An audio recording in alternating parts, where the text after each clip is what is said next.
Hello viewers, আসসালামু আলাইকুম। আজকের ভিডিওতে আমি আপনাদেরকে আইটেল কিপ্যাড মোবাইল কিভাবে রিসেট করা হয় দেখাবো। আপনারা আমার হাতে একটি IT2171 মডেলের কিপ্যাড মোবাইল দেখতে পাচ্ছেন। আজকের ভিডিওতে আমি আপনাদেরকে এটি কীভাবে রিসেট করে A to Z সব কিছু করে দেখাবো। ভিডিওটি শুরু করার আগে সবার কাছে ছোট্ট একটা রিকোয়েস্ট, যারা এখনও আমাদের চ্যানেলটিকে সাবস্ক্রাইব করেননি, চ্যানেলটি সাবস্ক্রাইব করে নেবেন এবং লাইক কমেন্ট দিয়ে আপনার মূল্যবান মতামত জানাবেন। সো কথা না বাড়িয়ে ভিডিওটি শুরু করা যাক। প্রথমেই মোবাইলের হোম স্ক্রিনে যেতে হবে। সেজন্য আমরা আমাদের হাতে থাকা মোবাইলের ওকে বাটনে ক্লিক করলাম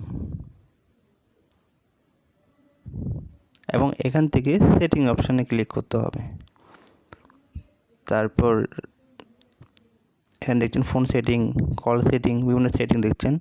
এখান থেকে একদম নিচের লাইনে চলে আসতে হবে রিস্টোর ফ্যাক্টরি সেটিংয়ে ক্লিক করে দিবেন।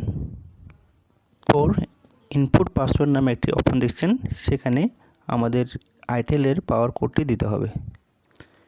আমি পাওয়ার কোডটি বসিয়ে দিচ্ছি 1 2 3 4 দিয়ে ওকে করে দিতে হবে। এরপর দেখছেন রিস্টোর ফ্যাক্টরি সেটিং, আমি ওকে করে দিলাম। একটু সময় নিচ্ছে। দেখতে পাচ্ছেন আমাদের মোবাইলটি অফ হয়ে গেছে।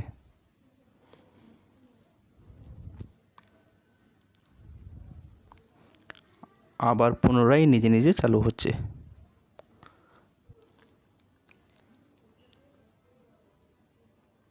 এখানে ল্যাঙ্গুয়েজ সেটিং করতে বলছে, আমরা ইংলিশ রেখে দিলাম।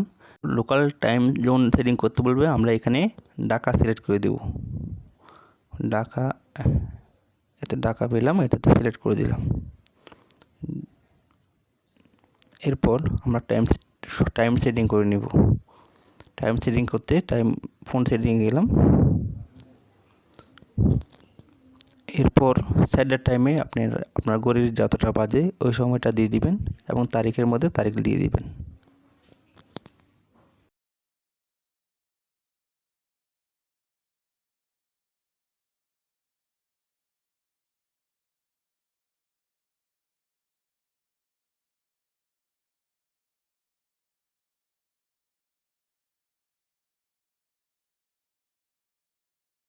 টাইম ফরম্যাটে 12 আওয়ার্স করে দিবেন।